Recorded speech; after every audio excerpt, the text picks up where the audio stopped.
Hello everyone, आप सभी का स्वागत है अतुल फार्मा लेक्चर में। आज हम बात करने वाले हैं सभी बीमारी के नाम, जो कि हिंदी और इंग्लिश दोनों में होगा। सभी बीमारियों के हम नाम जानेंगे इस वीडियो में कि कौन सी बीमारी का नाम क्या होता है। इंग्लिश और हिंदी में दोनों भाषा में हम जानेंगे सरल तरीके से। तो आइए वीडियो को स्टार्ट करते हैं। अगर आप पहली बार चैनल पर विजिट कर रहे हैं तो Atul pharma lecture educational YouTube channel को सब्सक्राइब करें। तो पहले बीमारी का नाम है कॉमन कोल्ड, जिसका हिंदी नाम होता है सामान्य सर्दी। फिर है ट्यूबरकुलोसिस, जिसका नाम होता है क्षय रोग हिंदी में कहते हैं। फिर है जॉन्डिस, जिसको पीलिया कहते हैं। इसी प्रकार है चिकन पॉक्स, जिसको चेचक हिंदी में कहते हैं। फिर है मीजल्स, जिसको खसरा कहते हैं। फिर है मम्प्स, जिसको गलसुआ बोलते हैं हिंदी में। फिर है टाइफाइड फीवर, जो कि हिंदी में इसको बोला जाता है मियादी बुखार। टाइफाइड फीवर को मियादी बुखार बोलते हैं। इसी प्रकार अगला बीमारी का नाम है कॉलेरा, जिसको हैजा कहते हैं।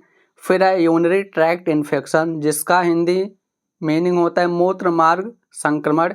यह एक बैक्टीरियल इन्फेक्शन होता है, जो कि एंटीबायोटिक्स मेडिसिन इसमें दिए जाते हैं इसको ट्रीटमेंट करने के लिए। फिर है नेक्स्ट है अस्थमा, जिसका नाम होता है दमा।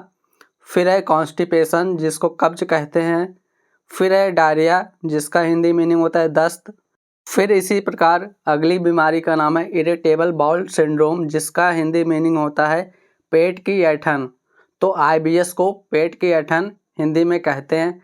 फिर नेक्स्ट डिजीज है फूड पॉइजनिंग, यानी कि खाद्य विषाक्तता को हिंदी में फूड पॉइजनिंग कहते हैं। फिर है हाइपरटेंशन, यानी कि हाई ब्लड प्रेशर कंडीशन को हिंदी में कहते हैं उच्च रक्तचाप। फिर है हार्ट अटैक, यानी कि दिल का दौरा पड़ना। फिर इसी प्रकार नेक्स्ट बीमारी का नाम है अरिथमिया, जिसका हिंदी मीनिंग होता है अनियमित दिल की धड़कन।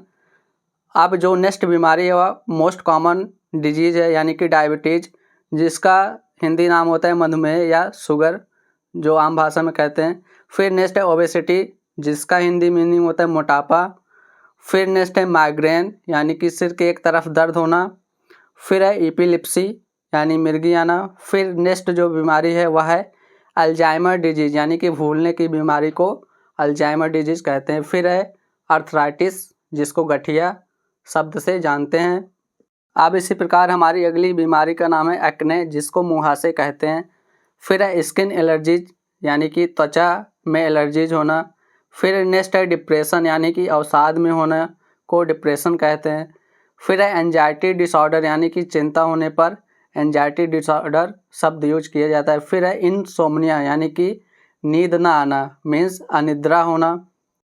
फिर नेक्स्ट बीमारी है एनीमिया, खून की कमी होना। फिर है कफ, खांसी आना। फिर है हेडेक, सिर दर्द होना। फिर है बॉडी एक, बदन दर्द होना। फिर है स्टमक एक, पेट दर्द होना। फिर है वोमिटिंग, यानी उल्टी होना।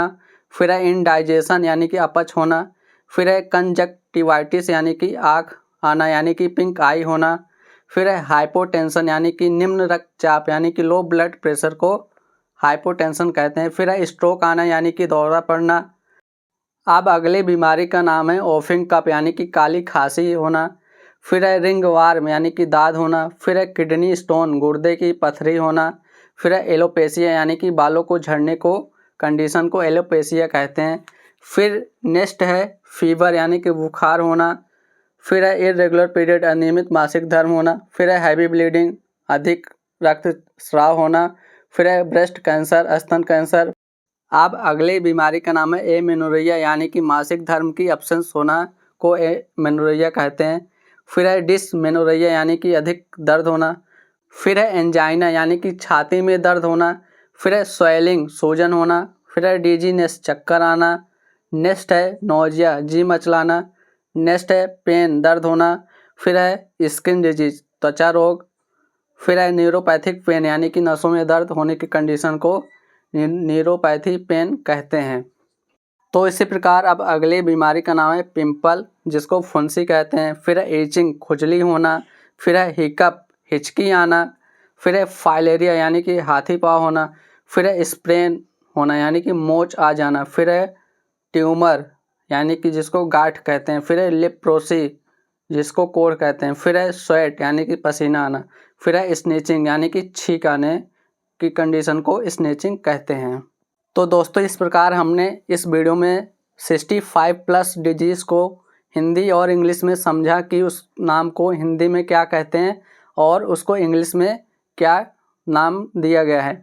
तो अगर आपको वीडियो अच्छा लगा तो वीडियो को लाइक कीजिए, शेयर कीजिए और Atul pharma lecture YouTube channel को सब्सक्राइब करें। Thanks for watching this video.